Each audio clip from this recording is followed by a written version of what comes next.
Hello everyone. So in this session we are going to discuss about the column and strut. So this might be part of your syllabus of the strength of material or the mechanics of structure या तो mechanics of solid. So basically today we are going to discuss some numerics over it and some formulas and some things which you must need to remember for any examination.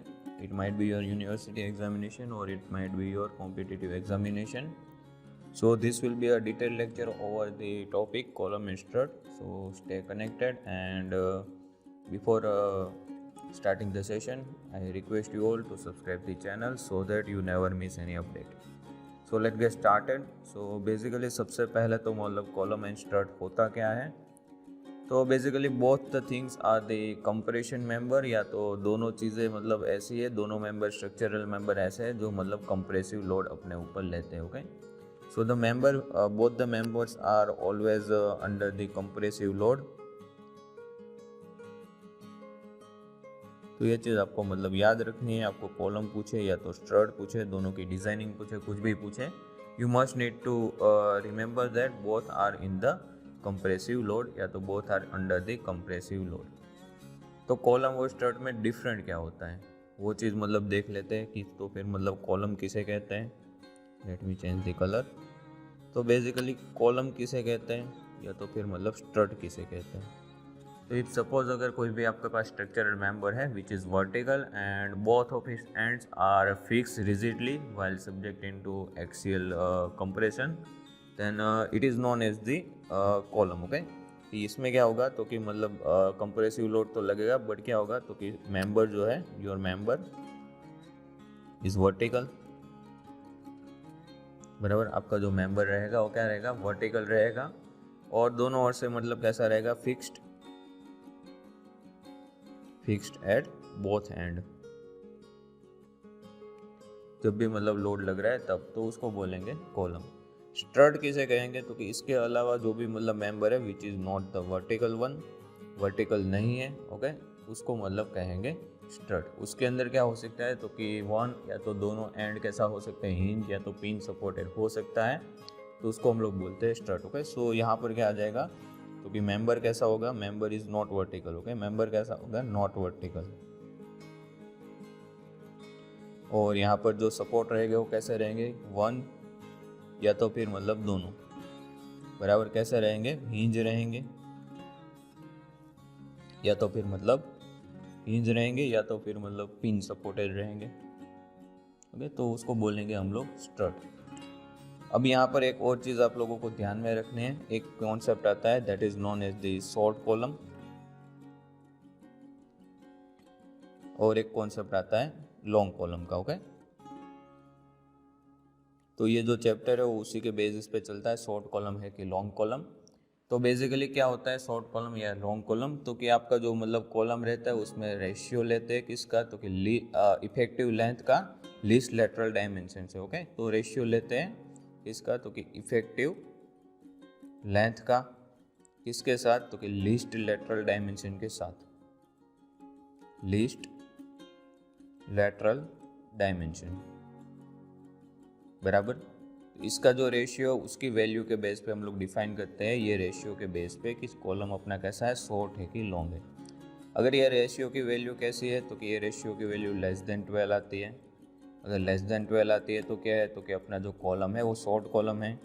If the value is greater than 12 अगर 12 आती है तो क्या है, तो कि column जो है वो कैसा है, लॉन्ग कॉलम है. Okay, this is both the short and this is both the long. ये चीज़ याद रखना है. शॉर्ट कॉलम के लिए वैल्यू कैसी आती है, क्योंकि शॉर्ट कॉलम के लिए वैल्यू जो आती है वो लेस देन 12 आती है. लॉन्ग कॉलम के लिए वैल्यू कैसे आती है, तो कि ग्रेटर देन 12 आती है. तो ये चीज़ आपको याद रखनी है.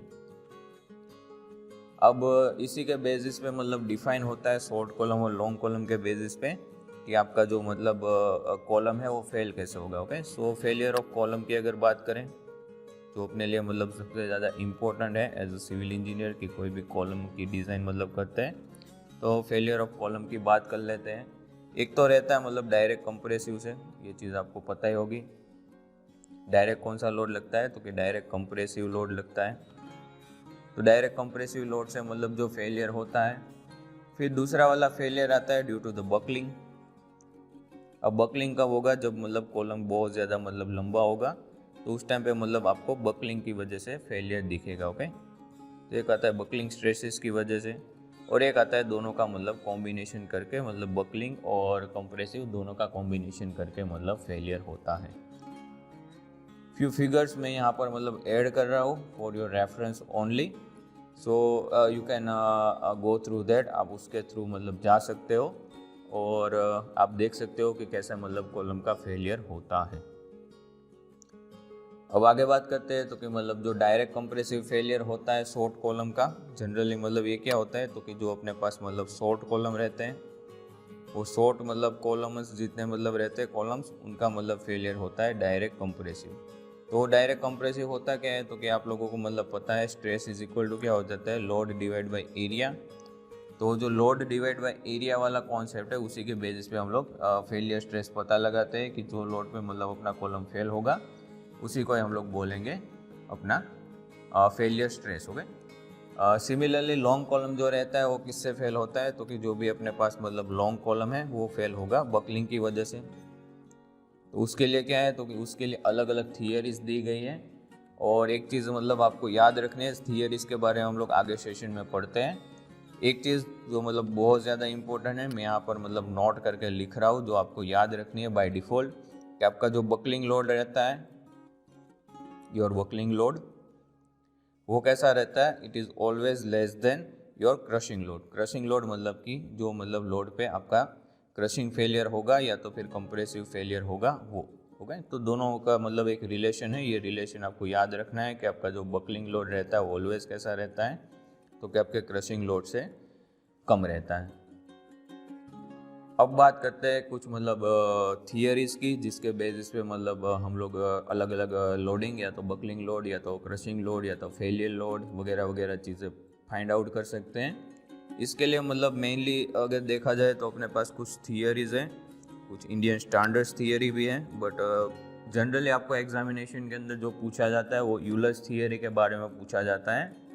तो हम लोग यूलर्स थियरी के बारे में डिस्कस करेंगे, उसके थोड़े से एग्जांपल मतलब देखेंगे आगे कि कैसा मतलब सोल्व होते हैं न्यूमेरिक्स। अगर आपको एग्जामिनेशन मेंस एग्जामिनेशन देते हो तो उसके अंदर अगर पूछते हैं तो लेट्स डिस्कस अबाउट दैट कि मतलब यूलर्स का जो मतलब बकलिंग लोड का अपना फॉर्मूला है वो सबसे पहले मतलब देख लेते हैं कि क्या होता है। सो लेट्स से यूलर्स कॉलम थियरी। ओके, तो यूलर्स का बकलिंग लोड का जो फॉर्मूला है वो देख लेते हैं। तो फॉर्मूला लगभग आप लोगों को पता ही होगा। So that formula is P is equal to pi square E I divide by क्या आ जाएगा, तो कि L E square. L E square क्या है, तो कि इफेक्टिव लेंथ का स्क्वायर लेना है। ओके, अब ये किसके ऊपर डिपेंड करेगा, तो इस totally depends upon the and condition और दी सपोर्ट कंडीशन। ओके, आपके कॉलम की जो एंड कंडीशन है उसके ऊपर टोटली डिपेंड्स करता है। तो बेसिकली क्या क्या कंडीशन हो सकती है और क्या क्या चीज़ों के ऊपर डिपेंड कर सकता है, so let discuss one by one. तो पहली वाली मतलब कंडीशन देखते हैं, if suppose your column having the both the end are fix. Okay, both the ends are fixed. अगर आपके कॉलम के दोनों एंड मतलब कैसे है, तो कि दोनों एंड फिक्स है, तो आपका इक्वेशन क्या हो जाएगा, तो कि आपका इक्वेशन डिफाइन हो जाएगा, let your effective length will be equal to your length divide by 2। It means कि अपने पास इक्वेशन क्या था, ओरिजिनल इक्वेशन था pi square E I divide by L E square. अब एल ई की जगह पे आप एल बाई 2 अगर रखते हो तो इक्वेशन कन्वर्ट होके क्या हो जाएगा, तो मैं ग्रीन कलर से मतलब लिख रहा हूँ, तो your equation will be pi square E I divide by आ जाएगा आपका L square. Okay, so this will be your equation after convergence. ये पहली कंडीशन हो गई। सिमिलरली दूसरी कंडीशन हो सकती है, लेट्स से कि both the ends are hinge. Okay, both the ends are hinge. इसके बेसिस पे क्या हो सकता है, तो यहाँ पर होता है L effective will be equal to हो जाता है अपना एल। इट मीन्स कि आपका जो इक्वेशन है pi square E I divide by L E square will be exactly क्या हो जाएगा, इक्वल हो जाएगा किससे, तो कि पाई square E I divide by L square से। थर्ड मतलब कंडीशन की बात कर लेते हैं। ऐसी कुछ कंडीशन भी हो सकती है। थर्ड वाली क्या हो सकती है, तो कि वन एंड इज फिक्स्ड एक एंड हमने फिक्स कर दिया है एंड दूसरा वाला जो अदर एंड है, okay, so other and is free. अब ये कब हो सकता है, तो कि आपने लाइट पोल वगैरह देखे होंगे। लाइट पोल कैसा रहता है, तो कि नीचे से ज़मीन से फिक्स रहता है, ऊपर की ओर से क्या रहता है, ऊपर की ओर से मतलब फ्री रहता है, ओके। तो ये जो इलेक्ट्रिक लाइट के पोल, स्ट्रीट लाइट के पोल वगैरह आपने देखे होंगे, वो सारे इस ऐसे मतलब आपको दिखते हैं। अब ये केस के अंदर क्या हो सकता है, तो कि फॉर द केस आपका इफेक्टिव लेंथ कितना हो जाता है, तो कि 2 टाइम्स एक्चुअल लेंथ का हो जाता है। इट मीन्स कि आपके पास pi square E I divide by L square equation है, उसके अंदर अगर हम लोग रखते हैं then we get a final equation which can be look like this, pi square E I, नीचे स्क्वायर हो जाएगा तो you get a 4l square, okay. And one more condition is there जिसके बारे में आपको पूछा जाता है, तो उसके बारे में भी डिस्कस कर लेते हैं कि one and is fix and another and is free, okay. ऐसा भी आपको मतलब पूछा जाता है कि एक एंड कैसा है, तो कि वन एंड इज फिक्स्ड और अदर एंड कैसा है, तो कि अदर एंड इज हिंज। ऐसा भी हो सकता है काफ़ी सारे केस के अंदर। तो कि ये केस के अंदर क्या हो जाएगा, आपकी इफेक्टिव लेंथ हो जाएगी 1 डिवाइड बाई √2 या तो इंटू एल ऐसा लिख सकते हो, तो एल डिवाइड बाई √2 आप मतलब लिख सकते हो directly, okay. So this is pi square E I by L square.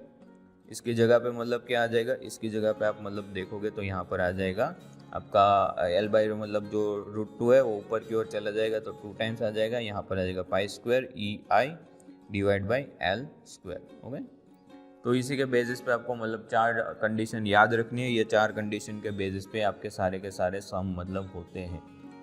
एक और चीज़ जो एग्जामिनेशन में आपको पूछी जाती है वो क्या है, तो कि बेसिकली आपको ऐसा पूछा जाता है, इनमें से मतलब अरेंज करना रहता है कि क्रशिंग लोड जो वैल्यू ऑफ पी है, ओके, ये सब इक्वल क्या होता है। So this all things are equal to P, P is our crushing load के इक्वल होता है। तो आपको पूछा जाता है कि 4 कंडीशन के बेसिस पे सबसे ज़्यादा मतलब क्रशिंग लोड कौन सा कॉलम ले सकेगा, या तो सबसे ज़्यादा आपको लोड कौन से कॉलम पे मिलेगा। क्रिपलिंग लोड भी इसे कहा जाता है, तो क्रिपलिंग लोड के बारे में भी आपको मतलब क्वेश्चन हो सकता है, असेंडिंग ऑर्डर, डिसेंडिंग ऑर्डर वगैरह वगैरह में मतलब अरेंज करना रहता है। तो ये सारी चीज़ें आपको एग्जामिनेशन में पूछी जाती है as a direct question, okay. तो एक मतलब एग्जांपल लेते हैं, उसी के बेसिस पे हम लोग मतलब कंक्लूजन देंगे कि ऐसा हो सकता है, या तो आप डायरेक्टली भी मतलब देख सकते हो, सबको मतलब अरेंज करोगे तो आपको मतलब उसी के बेसिस पे भी पता चलेगा कि पी की वैल्यू मतलब ज़्यादा किस में आएगी, कम किस में आएगी, ओके। देख सकते हो यहाँ पर डिनोमिनेटर के अंदर क्या है, तो कि यहाँ पर नीचे की ओर 4 हैं, तो ये वाली वैल्यू आपको पता होनी चाहिए कि सबसे कम आएगी। सबसे ज़्यादा कौन सी वैल्यू आएगी, तो कि both the values ends are fix, जो जहाँ पर मतलब दोनों एंड अपने मतलब फिक्स है वहाँ पर आपको क्या मिलेगा, सबसे ज़्यादा वैल्यू देखने को मिलेगी, ओके। आगे बात करते हैं। सो लेट्स से कि एक मतलब एग्जांपल देखते हैं और उसी के बेसिस पे देखते हैं कि मतलब कितनी वैल्यू में चेंजेस आता है। एक ही मतलब ये लेते हैं, कोई एक डेटा लेते हैं और उसी के बेसिस पे मतलब पता लगाते हैं कि मतलब चारों की चारों लोडिंग कंडीशन में वैल्यू मतलब क्या क्या हो सकती है, okay. So let me write down here, okay, let's say we have one data under which we have given a data which can be look like this. So that is our first example for the session. So under which we have given like a solid rounded bar दिया गया है 3 metre long and 5 centimetre उसका मतलब diameter अपने को दिया गया है।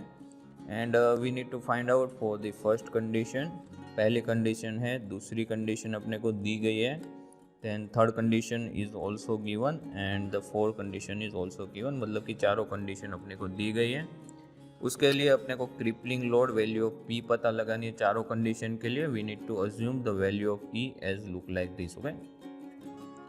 तो सबसे पहले तो मतलब क्या करेंगे, मैंने लास्ट सेशन में भी आपको बताया था गिवन डेटा, आपने अगर वो सेशन नहीं देखा तो लास्ट हम लोगों ने टोर्शन सब्जेक्ट के ऊपर मतलब एक सेशन ऑलरेडी बनाया हुआ है, तो टोर्शन ऊपर आप सेशन देख सकते हो। सो बेसिकली मतलब क्या करेंगे, गिवन डेटा सबसे पहले लिस्ट आउट करेंगे क्या दिया गया है, तो कि लेंथ ऑफ बार दिया गया है, length of bar is equal to क्या दिया गया है, length of bar is equal to L is equal to 3 metre दिया गया है। We can convert that value under the mm, so that will be 3000 mm। दूसरी चीज़ क्या दी गई है, तो कि डायामीटर ऑफ बार दिया गया है। डायामीटर ऑफ बार क्या दिया गया है, diameter of bar D is equal to दिया गया अपने को 5 सेंटीमीटर। 5 सेंटीमीटर को हम लोग कन्वर्ट करेंगे किस में, तो कि 50 mm के अंदर। नेक्स्ट चीज़ क्या दी गई है, तो कि यंग्स मॉड्यूलस वैल्यू ऑफ ई दी गई है। कितनी दी गई है, तो कि 2 × 10⁵ न्यूटन पर mm² अपने को वैल्यू दी गई है। ओके, उसके अलावा इक्वेशन मतलब लिख लेते हैं। इक्वेशन क्या है, तो कि equation P is equal to π² EI divide by LE²। अब यहाँ पर I की वैल्यू अपने पास नहीं है, so we can identify the value of I कैसे पता लगाएंगे, तो कोई for circular shaft I will be equal to क्या हो जाता है, π/64 इंटू क्या आ जाएगा, d⁴। ओके, तो π/64 मल्टीप्लाई किससे हो जाएगा, d⁴। d⁴ कितना दिया गया है, तो कि अपने को 5 सेंटीमीटर दिया गया है। We can convert that 5 centimetre into mm, so that will be 50⁴ आ जाएगा। इसको अगर हम लोग सोल्व करते हैं तो we can get a value like 30.68 into 10⁴ mm⁴। Okay, so we get a value of I की वैल्यू भी अपने को यहाँ पर मिल गई। Now we can easily identify the values, हम लोग इजीली वैल्यूज पता लगा सकते हैं। ओके, सो लेट्स से सबसे पहली मतलब बात करते हैं first condition number 1। Condition number 1 क्या लेते हैं, तो कि let's consider both the ends are hinge. क्या लेते हैं, बोथ एंड्स आर हिंज। इससे क्या होगा, तो कि L effective will be equal to क्या हो जाएगा, L। ये चीज़ मतलब लिखते रहना, अगर जितना ज़्यादा लिखोगे, जहाँ जितना ज़्यादा बोलोगे उतना ज़्यादा मतलब आपको याद रहने के चांसेस है। ओके, तो value of P will be equal to क्या हो जाएगा, π² EI डिवाइड बाई LE²। यहाँ पर वैल्यू रख देते हैं। पाई की वैल्यू बाय डिफ़ॉल्ट पाई रहेगी, आपके कैलकुलेटर में डायरेक्ट आप गिन सकते हो, पाई डायरेक्ट लिख सकते हो। ई की वैल्यू अपने को दी गई है। Okay, so we have value of E की वैल्यू अपने पास अवेलेबल है। Value of I we have identify as 30.68 into 10⁴ divide by कर लेंगे इफेक्टिव लेंथ से। इफेक्टिव लेंथ अपने पास LE मतलब सेम ही है, so that will be 3000 and square will be there. So based on that we can get answer which can be look like this 67.288 in the form of kilonewton। आपको answer मिलेगा Newton के form में। आप 1000 से divide करोगे then you will get an answer in the form of kilonewton। So this is our first answer।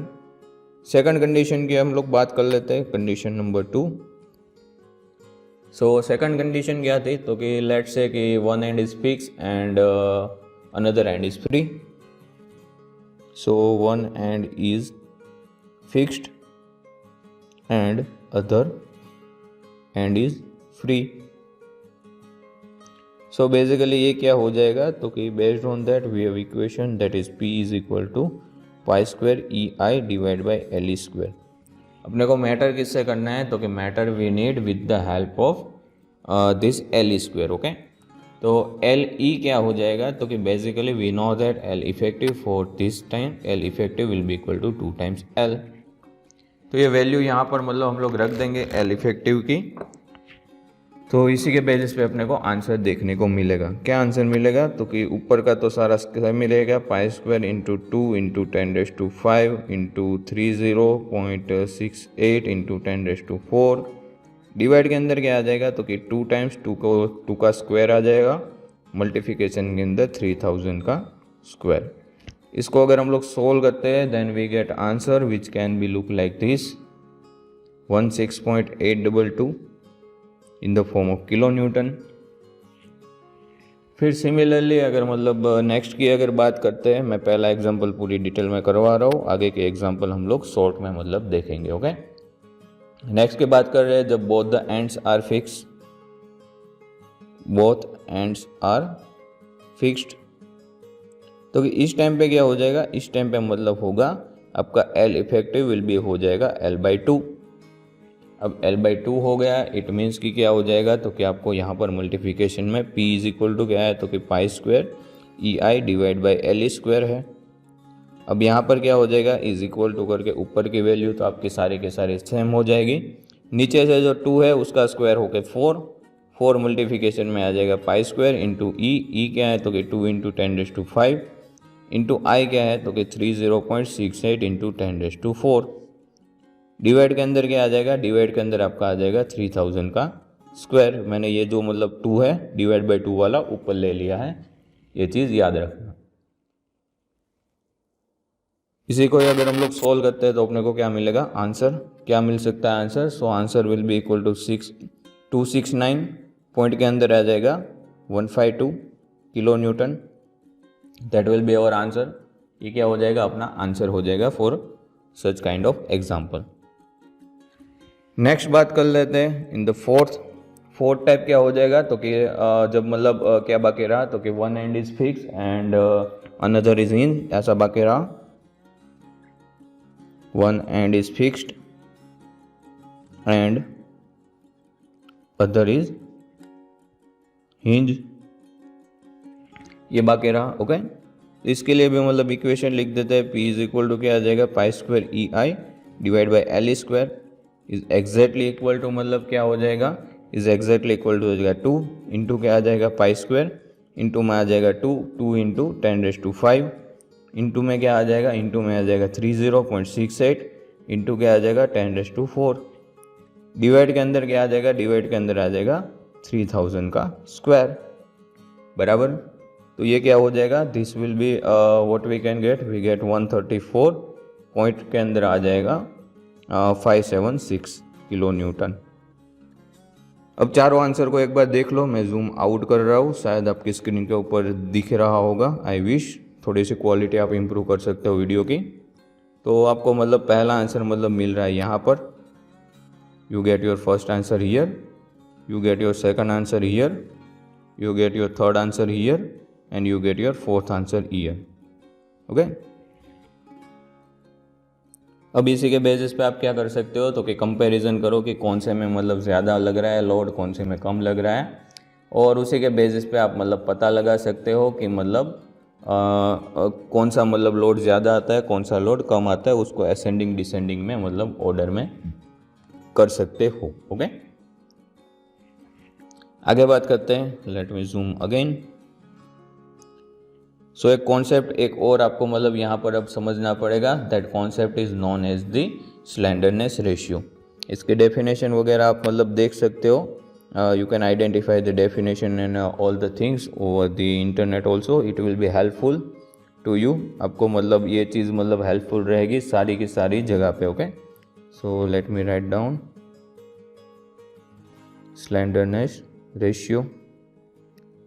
Slenderness ratio होता क्या है सबसे पहले तो कि कोई भी मतलब अपने पास कंपोनेंट अवेलेबल है वो कितना मतलब स्लेंडर है एज कम्पेयर टू इस लेंथ टू विथ, ऐसा मतलब हम लोग बोल सकते हैं। तो वो जो रेशियो मिलेगा उसको हम लोग कहते हैं स्लेंडरनेस रेशियो। ओके, अब जो रेशियो रहता है वो क्या रहता है तो कि इफेक्टिव लेंथ, उसको हम लोग मतलब अगर उसकी जो क्या कहते हैं रेडियस ऑफ गायरेशन रहता है उससे अगर हम लोग मतलब डिवाइड करते हैं तो अपने को जो क्वांटिटी मिलती है उसको बोलते हैं हम लोग स्लेंडरनेस रेशियो। ओके, अब जनरली मतलब क्या होता है तो कि वैल्यू ऑफ जो आई रहती है, okay, so that value of I हम लोग क्या लिखते हैं तो कि वैल्यू ऑफ आई मिलती है अपने को ए के स्क्वायर से। इसी के बेसिस पे मतलब आप क्या कर सकते हो तो कि मतलब आई की जगह पे ए के स्क्वायर लिख सकते हो।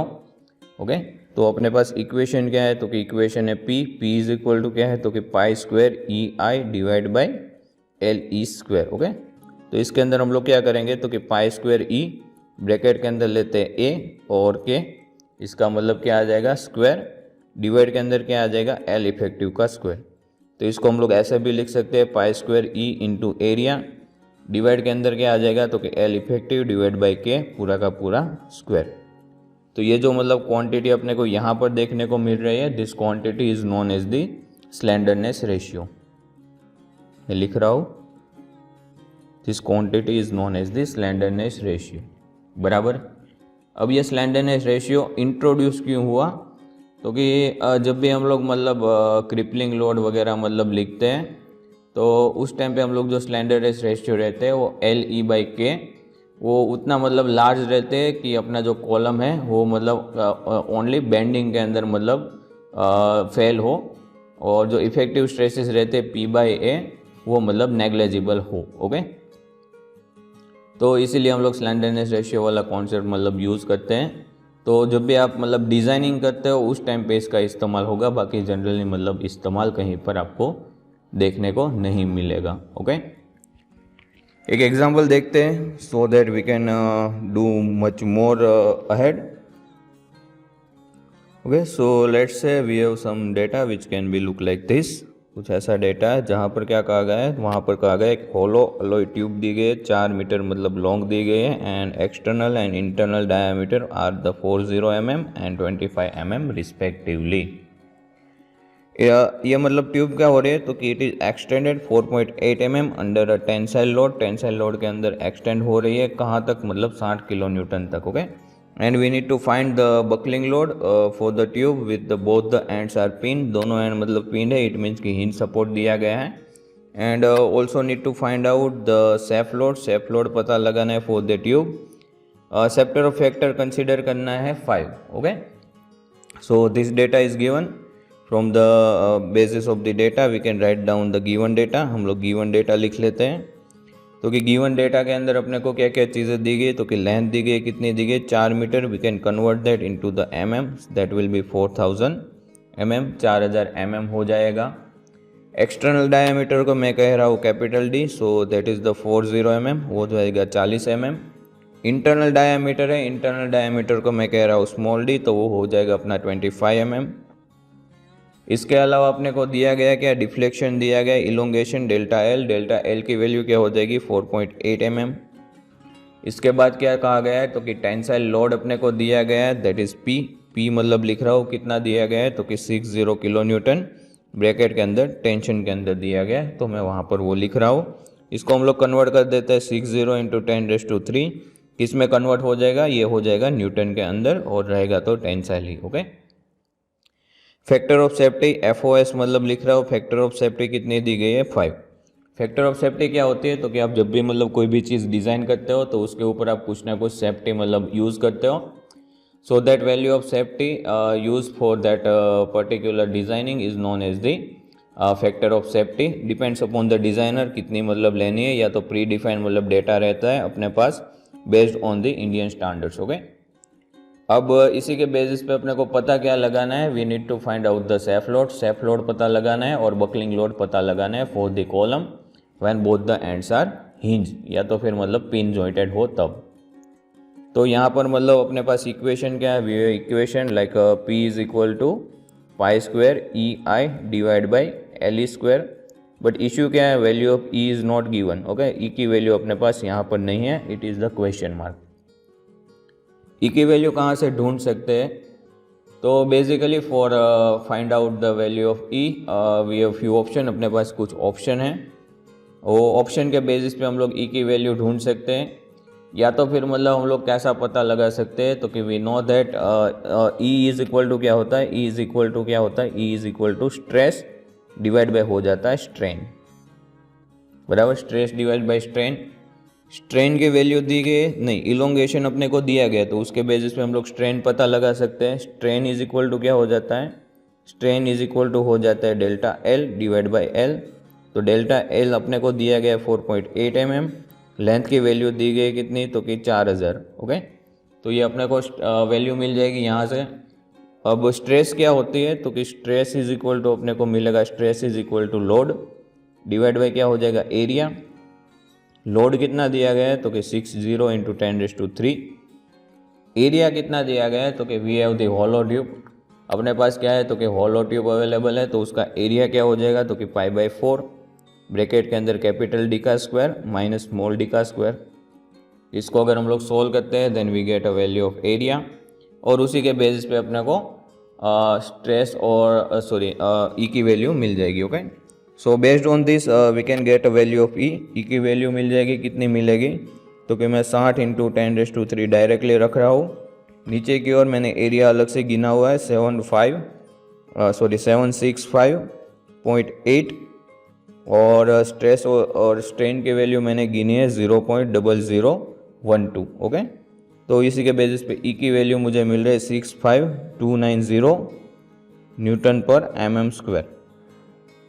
आपकी वैल्यू मुझसे थोड़ी सी मतलब अलग आ सकती है, if suppose you have not counted the after decimal value. तो वो वैल्यू शायद मतलब अलग आ सकती है। अब बाकी की चीज़ें काफ़ी ज़्यादा इजी है। अब बाकी की चीज़ें देखते हैं। तो कि बेसिकली क्या है, तो कि let's say we have P is our load, जो अपने को पता लगाना है, pi square E I divide by क्या आ जाएगा एल ई स्क्वायर। वैल्यू रख देते हैं, पाई की वैल्यू डायरेक्टली हम लोग कैलकुलेटर से रखेंगे। यहाँ पर आ जाएगा 65290 जो मैंने पता लगाया है। आई की वैल्यू क्या आएगी, आई हम लोगों ने ढूंढा नहीं अलग से, तो मैं यहाँ पर पाई बाई 64 इंटू ब्रैकेट के अंदर d⁴ माइनस क्या आ जाएगा d⁴। ओके।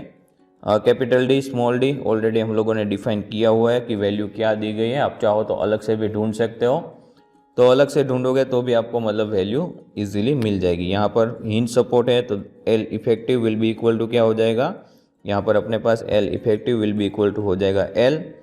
और अगर आप ये पर्टिकुलर ये वाली वैल्यू अगर ढूंढने जाते हो, particularly value of I, okay, so that value of I की वैल्यू मैंने ढूंढी है, मुझे मिल रही है 106,500। आपको शायद इससे अलग भी मिल सके। Okay, so based on that we can get a value, इसी के बेसिस पे वैल्यू मिल जाएगी। We get a value of 4.29 in the form of kilo newton. बराबर, आप इसको सॉल्व करोगे तो आपको मतलब ऐसी कुछ वैल्यू देखने को मिलेगी। अब क्या है, तो कि now we have given some factor of safety. अपने को क्या दिया गया है, यहाँ पर कुछ फैक्टर ऑफ सेफ्टी भी मतलब दिया गया है, FOS। तो FOS के बेसिस पे अगर लोड गिनना हो, P इज इक्वल टू क्या आ जाता है, तो कि बकलिंग लोड डिवाइड बाई क्या आ जाएगा, buckling load divide by FOS, that is factor of safety. Buckling load हम लोगों ने ढूंढा है 4.29 डिवाइड बाई क्या आ जाएगा, डिवाइड बाई आ जाएगा 5। So we can get a value 0.858 kilo newton as our answer. Okay, so that is our answer. ये क्या हो जाएगा, अपना मतलब आंसर देखने को आपको मिलेगा।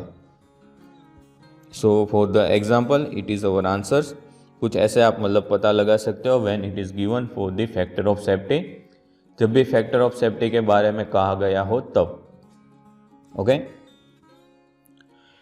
Okay, let's move head. एक एग्जांपल है, आप थियरी भी उसको कंसीडर कर सकते हो या तो एज अ रिजल्ट भी याद रख सकते हो। The example is quite simple, थोड़ा सा सिंपल है, but we are going to do that thing. हम लोग देखते हैं कि उसका मतलब आउटकम या तो जो रिजल्ट मिल रहा है वो मतलब कैसा और क्या मिल रहा है। Okay, so we have given like this कि we need to compare the ratio of the strength of the solid steel column to that of the hollow column. Okay, मतलब कि दोनों का क्रॉस सेक्शन एरिया यहाँ पर अपने को same दिया गया है। And internal diameter of the hollow column is 3/4 of the external diameter. Internal diameter और एक्सटर्नल डायमीटर का अपने को एक रिलेशन दिया गया for the hollow column. And both the column have the same length and are the pin supported है, ऐसा कहा गया है।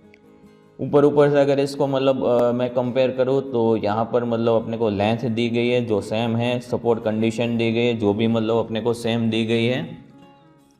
इसके अलावा अगर बात करें तो अपने को मतलब दोनों की स्ट्रेंथ कंपेयर करनी है। इट मीन्स कि we definitely get some difference, और जो डिफरेंस मतलब पता चलेगा वो यूनिवर्सल रहेगा। It might depends upon the diameter, ऐसा आप मतलब यहाँ पर देख सकते हो कि जो थिकनेस है अपने पास ट्यूब की उसके ऊपर डिपेंड करेगा। ऐसा भी आप मतलब कंक्लूजन ला सकते हो। ओके, गिवन डेटा में ऐसा कोई खास डेटा दिया नहीं गया, but whatever we have given, जितना भी चीज़ अपने को दी गई है एक बार लिस्ट आउट कर लेते हैं for the satisfaction.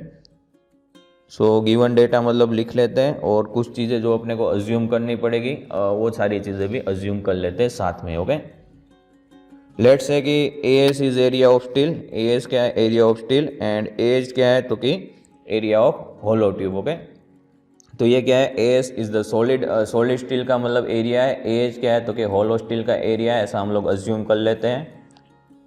Let's say कि जो स्मॉल डी है वो मतलब क्या है, तो कि स्मॉल डी है internal diameter for the hollow column, and that is 3/4 times क्या है, तो कि कैपिटल डी, मतलब कि कैपिटल डी क्या हो जाएगा, एक्सटर्नल डायमीटर। ओके, लेंथ की वैल्यू तो कि LS is equal to LH आ जाएगा। S मतलब कि सॉलिड, H मतलब कि होलो, दोनों की लेंथ सेम है ऐसा अपने को कहा गया है। दोनों हिंज सपोर्टेड है तो इफेक्टिव लेंथ भी मतलब दोनों की सेम आएगी। इसके बेसिस पे अपने को जो डेटा दिया गया है, तो कि LS effective will be exactly equal to LH effective आ जाएगी। क्योंकि हिंज सपोर्टेड है तो इक्विवेलेंट लेंथ मतलब सेम ही रहेगी। लेट्स से कुछ चीज़ें और अज्यूम कर लेते हैं कि D1 क्या है, तो कि D1 is the diameter for solid shaft.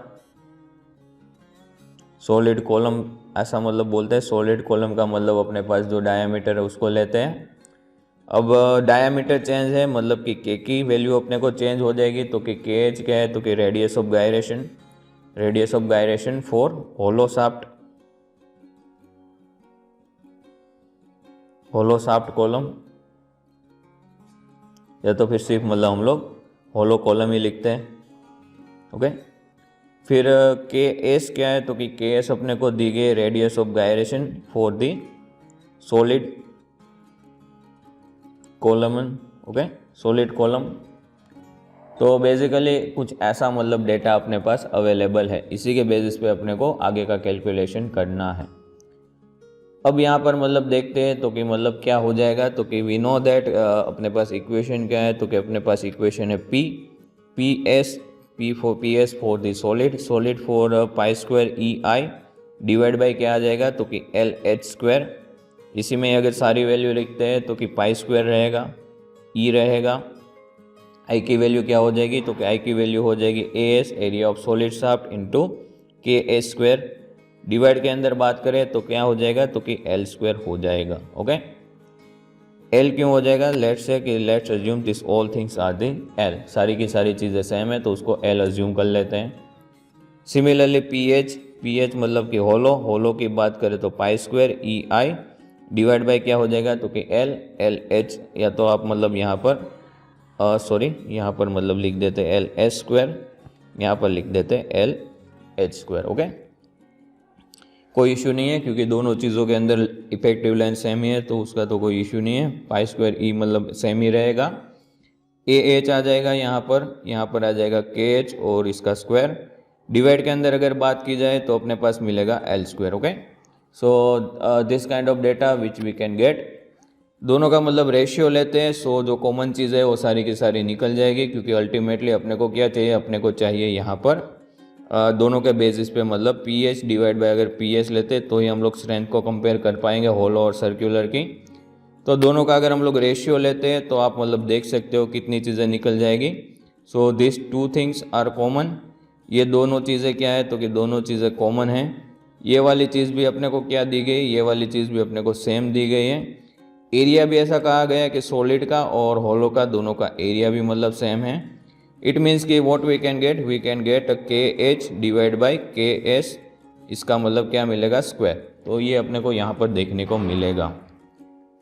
Value of के एच एंड वैल्यू ऑफ के एस दोनों के वैल्यू अगर मतलब पता लगाते हैं तो उसी के बेसिस पे हम लोग पता लगा सकते हैं आगे की वैल्यू। तो वैल्यू ऑफ के एच एंड वैल्यू ऑफ के एस क्या हो जाएगी, फॉर दी होल अपने पास होलो शाफ्ट है, होलो शाफ्ट के लिए क्या हो जाएगी D square plus D square divide by क्या हो जाएगा 16। इसके लिए क्या हो जाएगी, इसके लिए हो जाएगी D1 स्क्वायर जो हम लोगों ने डायमीटर अज्यूम किया है डिवाइड बाई क्या हो जाएगा 16। इसको अगर हम लोग सॉल्व करते हैं then we can get a value like D square plus D square, दोनों में से मतलब क्या हो जाएगा 16 कैंसिल हो जाएगा ऊपर और नीचे से, so that we can get a value which can be look like this.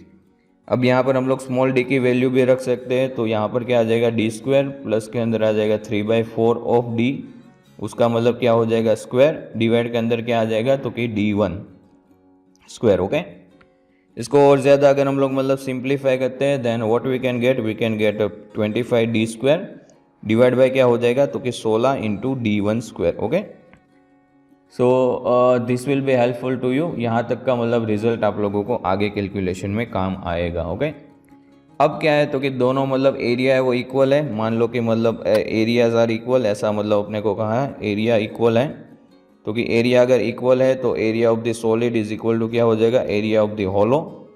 Area of the solid क्या होगा, तो कि π/4 into D1 square will be exactly equal to क्या हो जाएगा, तो कि π/4 यहाँ पर ब्रैकेट में आएगा डी स्क्वायर माइनस आ जाएगा D square. Okay, small D की जगह पे आप अगेन मतलब वैल्यू रख सकते हो and if you simplify this term, इसी को अगर हम लोग सिंप्लीफाई करते हैं then we can get a value like π/4 bracket के अंदर आ जाएगा 7 इंटू आ जाएगा डी स्क्वायर डिवाइड बाई आ जाएगा 16। ओके, तो इसी के बेसिस पे आपको एक वैल्यू मिलेगी दैट इज D1 π/4, दोनों ओर से कैंसिल आउट हो जाएगा, you get a D1 D1 is equal to हो जाएगा 7, डी स्क्वायर डिवाइड बाय आ जाएगा 16।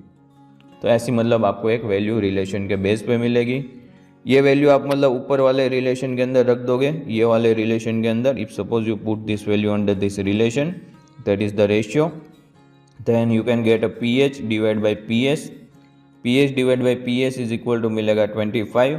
यहाँ पर मिल जाएगा डी स्क्वायर, डिवाइड के अंदर क्या आ जाएगा, डिवाइड के अंदर अपने को मिलेगा 16, मल्टीप्लिकेशन के अंदर आएगा 7, यहाँ पर आ जाएगा डी स्क्वायर, डिवाइड के अंदर अगेन क्या आ जाएगा 16। तो इसी के बेसिस पे आपको क्या मिलेगा 25 divide by 7 as a ratio of the strength, P H divide by P S.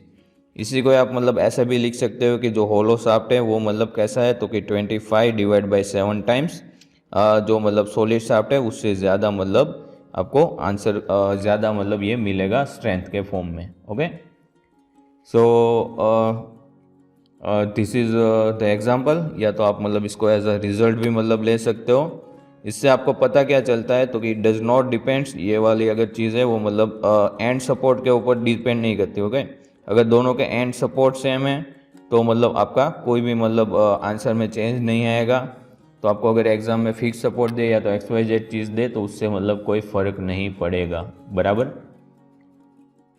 Okay, सो आगे बात करते हैं, इसको मिटा देते हैं एंड लेट्स मूव हेड। तो आगे एक और चीज़ आपको मतलब पूछी जाती है, that is known as the empirical formulas. Okay, इतना ज़्यादा मतलब इम्पोर्टेंट नहीं है बट अपने टॉपिक के रिलेटेड है, तो हम लोग बात कर लेते हैं एम्पायरिकल फॉर्मूलाज के बारे में। ओके, तो एम्पायरिकल फॉर्मूलाज के अंदर मेनली मतलब 3 फॉर्मूलाज है जो अपने को पूछे जाते हैं। एक रहता है रैंकाइंस फॉर्मूला जो थोड़ा सा मतलब इम्पोर्टेंट है, and based on Rankine's formula हम लोग एक मतलब थियरी भी मतलब देखेंगे थोड़ी सी रैंकाइंस फॉर्मूला के बारे में। उसके अलावा एक आता है जॉनसन्स फॉर्मूला जो उतना ज़्यादा इम्पोर्टेंट नहीं है बट कोई रेफरेंस बुक लोगे तो उसके अंदर आपको ये देखने को मिल जाएगा। And third one is the Indian standard IS code के अकॉर्डिंगली एक फॉर्मूला है जो भी हम लोग मतलब देखेंगे। तो सबसे पहले मतलब बात कर लेते हैं रैंकाइंस फॉर्मूला की। So I am writing here, wait a minute. So that is the Rankine's formula. अब रैंकाइंस फॉर्मूला यूज़ किसके लिए होता है, तो कि आगे हम लोगों ने क्या देखा, यूलर्स फॉर्मूला देखा। यूलर्स फॉर्मूला यूज़ कहाँ पर होता है, तो कि जो लॉन्ग कॉलम्स रहते हैं उसके अंदर मतलब यूज़ होता है। तो शॉर्ट कॉलम के लिए क्या करेंगे, so the Rankine's formula can be use for both, दोनों टाइप के मतलब कॉलम हो उसके लिए यूज़ होगा। आपके पास अगर शॉर्ट कॉलम हो तो भी हम लोग इसको यूज़ कर सकते हैं, आपके पास अगर लॉन्ग कॉलम हो तो भी हम लोग यूज़ कर सकते हैं। लॉन्ग कॉलम और शॉर्ट कॉलम कैसे डिवाइड हो जाता है आगे हम लोगों ने ऑलरेडी किया है। अगर आप भूल गए हो, कुछ ग्रेटर देन और लेस देन 12 की बात की थी, भूल गए हो तो एक बार वापस रिकैप कर लो। सो रैंकाइंस फॉर्मूला है क्या, ऑब्वियसली किसने दिया है, तो कि प्रोफेसर रैंकाइन करके एक बंदा है जिसने मतलब रैंकाइंस फॉर्मूला बनाया था। एंड रैंकाइंस फॉर्मूला अगर मतलब इनिशियली देखा जाए तो it can be start like this कि 1/PR इज इक्वल टू क्या मिल जाएगा 1/PCS प्लस 1/PE। ओके, अब यहाँ पर PCS क्या है, तो कि basically that is the ultimate crushing load for the column, and PE क्या है, तो कि वो क्रिपलिंग लोड है obtained by the Euler's formula. Okay, so PE आपको पता है क्या होता है, तो कि पाई square EI divide by L square. ये क्या है, तो कि यूलर्स लोड जो हम लोग क्रिपलिंग लोड ढूंढते हैं वो। PCS क्या है, तो कि that is the ultimate load by the column. कैसे मिलता है, तो कि basically it is the multiplication of sigma CS into A. अपने को पता है स्ट्रेस इज इक्वल टू क्या होता है, तो कि लोड डिवाइड बाय एरिया। तो उसी के बेसिस पे मतलब ये चीज़ यहाँ पर निकल के आती है। तो अगर हम लोग सारी वैल्यू रख दे और इसको अगर सिंप्लीफाई करें then we can get the ultimate equation for the load that is PR। तो मैं इक्वेशन को मतलब यहाँ पर लिख रहा हूँ कुछ ऐसे। So basically by putting all the values, सारी की सारी वैल्यू रखने के बाद we can get a PR that is the Rankine load that is sigma CS into मिल जाएगा A डिवाइड बाई के अंदर आ जाएगा 1 प्लस के अंदर आ जाएगा A that is the constant LE divide by K वो भी एक कांस्टेंट है स्क्वायर। ओके, सो यहाँ पर मतलब क्या है, तो कि वैल्यूज लिख देते हैं। ए की वैल्यू क्या है, तो कि उसको बोलते हैं Rankine constant. Rankine constant is equal to क्या होता है, तो कि सिग्मा C डिवाइड बाय आ जाता है पाई स्क्वायर इंटू E। वहीं अगर के की बात करें तो के क्या है, तो कि that is the least radius of gyration.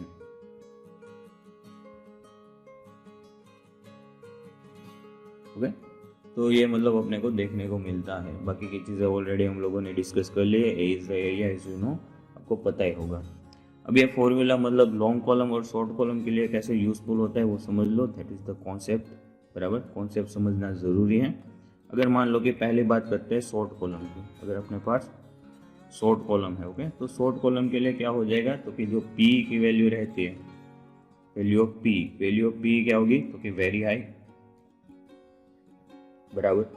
तो उसी की वजह से क्या हो जाएगा, तो कि 1/p की वैल्यू क्या हो जाएगी, 1/p की वैल्यू क्या हो जाएगी, वेरी स्मॉल।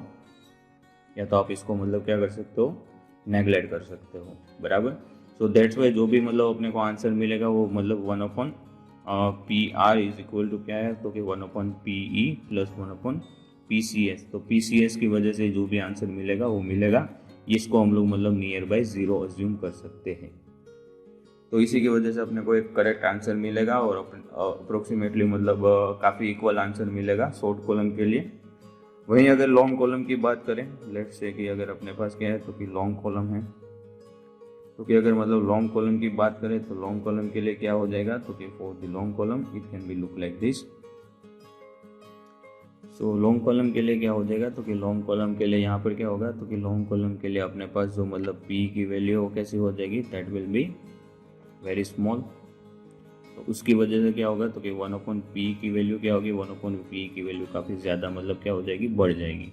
ओके, यहाँ पर 1/PCS की वैल्यू क्या होगी, तो कि उसके कंपेयर में मतलब ये वाली वैल्यू काफ़ी ज़्यादा होगी। तो अपने को जो भी आंसर मिलेगा वो with respect to Euler's law के अकॉर्डिंगली अपने को आंसर मिलेगा, या तो वो डोमिनेट रहेगा आंसर में। तो लॉन्ग कॉलम के लिए भी ये वाला मतलब वैलिड रहेगा। ओके, तो लॉन्ग कॉलम में जनरली अपने को बकलिंग फेलियर देखने को मिलता है, वो भी चीज़ आपको याद रखनी है। बकलिंग फेलियर अपने को यहाँ पर देखने को मिलता है, जबकि शॉर्ट कॉलम के अंदर क्या होता है, शॉर्ट कॉलम के अंदर अपने को क्रशिंग फेलियर देखने को मिलता है। ये भी आपको याद रखना है। ओके, फिर आगे बात करते हैं, तो कि एक इंडियन स्टैंडर्ड फॉर्मूला आता है। इसका एक मतलब रैंकाइंस कांस्टेंट का एक टेबल भी आपको देखने को मिलता है अलग अलग वैल्यूज़ के लिए, बट वो आपको एग्जामिनेशन में डायरेक्टली दिया जाता है, तो याद रखने की ज़रूरत नहीं है।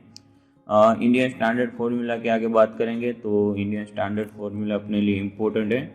एग्जाम में डायरेक्टली पूछा जा सकता है कि फॉर्मूला क्या है, तो आपको फॉर्मूला एक बार अगर देखा हो तो आप इजीली मतलब गेस कर सकते हो। ओके, तो यहाँ पर हेडिंग देते हैं IS formula.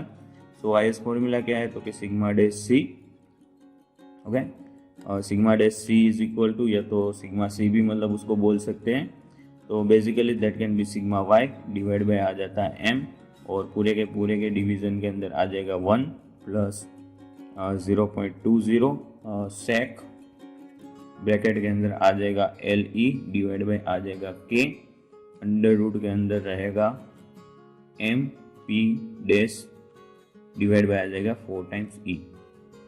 So this is the formula. ये फॉर्मूला है किसके लिए, जब मतलब अपने पास जो LE डिवाइड बाई K का रेशियो वो कितना होना चाहिए, तो कि वो 0 से लेके 160 के अगर बीच में हो, तो यही रेशियो अगर मतलब चेंज हो जाए तो sigma C is equal to क्या हो जाएगा, sigma C is equal to हो जाएगा लेट्स से सिग्मा सी डैश मल्टीप्लिकेशन के अंदर जाएगा 1.2 माइनस के अंदर आ जाएगा LE डिवाइड बाय आ जाएगा 800K। ओके, अब यहाँ पर ये दोनों वैल्यू क्या इंडिकेट करती है, तो कि दोनों वैल्यू मतलब यहाँ पर देख लेते हैं। सिग्मा सी क्या है, तो कि sigma C is the allowable axial compressive stress, और यहीं पर मतलब सिग्मा डैश सी क्या दिखाता है, तो कि it is the value obtained from the above second formula. Okay, तो ये वैल्यू मतलब दिखाते हैं। सिग्मा वाई क्या है, तो कि जो अपने पास यील्ड स्ट्रेस मिलती है वो m मतलब रहेगा फैक्टर ऑफ सेफ्टी, यहाँ पर m फैक्टर ऑफ सेफ्टी रहता है, FOS यहाँ पर लिख रहा हो फैक्टर ऑफ सेफ्टी। कितनी वैल्यू लेते हैं, तो कि जनरली 1.68 जितनी वैल्यू लेते हैं। ये चीज़ आप याद रखना हो तो रख सकते हो। LE बाई के आपका स्लेंडरनेस रेशियो है, और E क्या है, तो कि मॉड्यूलस ऑफ इलास्टिसिटी है, जिसकी वैल्यू हम लोग 200 GPa जितनी मतलब लेते हैं। यही सेम चीज़ के लिए मतलब एक प्री डिफाइंड मतलब फॉर्मूला है, या तो प्री डिफाइंड मतलब आपको एक इंडियन स्टैंडर्ड कोडर प्रोविजन में दिया गया है। किस में दिया गया है, तो कि IS 800 के अंदर दिया गया है 1962 के अंदर टेबल, जिसके अंदर मतलब अलग अलग वैल्यूज दी है फॉर द माइल्ड स्टील। उसके अंदर सिग्मा सी की वैल्यू आपको डायरेक्टली दी है माइल्ड स्टील के लिए, और कहाँ से कहाँ तक की वैल्यू दी है, तो कि for the slenderness ratio, slenderness ratio कहाँ से, तो कि बेसिकली 0 से लेके 350 के बीच में मतलब अपने को वैल्यूज दी गई। ओके, तो ये मतलब टेबल में यहाँ पर मतलब ऐड कर दूंगा in this place. So this table will be look like this, कुछ ऐसा मतलब टेबल दिखता है अलग अलग वैल्यूज के लिए। So you can directly choose the value between this, ये टेबल से आप डायरेक्टली वैल्यू चूज कर सकते हो। सो आगे बात करते हैं, तो कि बेसिकली मतलब क्या है, तो कि इन द कॉलम इंस्ट्रक्ट आपको एक यूलर्स फॉर्मूला मतलब पूछा जाता है। यूलर्स फॉर्मूला के बेस पे मतलब जो 4 कंडीशन है, वो कंडीशन के बारे में पूछा जाता है। इफेक्टिव लेंथ के बारे में मतलब क्वेश्चन आते हैं। रैंकाइंस फॉर्मूला के बारे में शायद पूछा जा सकता है। इंडियन स्टैंडर्ड के बारे में भी शायद पूछा जा सकता है, but most of the case आपको यहाँ से मतलब क्वेश्चन देखने को मिलता है ईच एंड एवरी एग्जामिनेशन के अंदर। सो दैट इज इम्पोर्टेंट, एक बार रिवाइज कर लेते हैं at the end of session. So Euler's formula क्या है, तो कि दैट इज 5² EI/L²। और 4 कंडीशन क्या है, तो कि मतलब अगर बोथ द एंड क्या है, both the ends are pin jointed, या तो मतलब हिंज जॉइंटेड है, या तो क्या है हिंज जॉइंटेड है। तो हिंज जॉइंटेड के लिए क्या होता है, LE इज इक्वल टू हो जाता है L। Similarly if suppose both the ends are क्या है, तो कि फिक्स्ड है, तो कि फिक्स के लिए मतलब क्या हो जाता है, तो कि L इज इक्वल टू क्या हो जाता है L/2।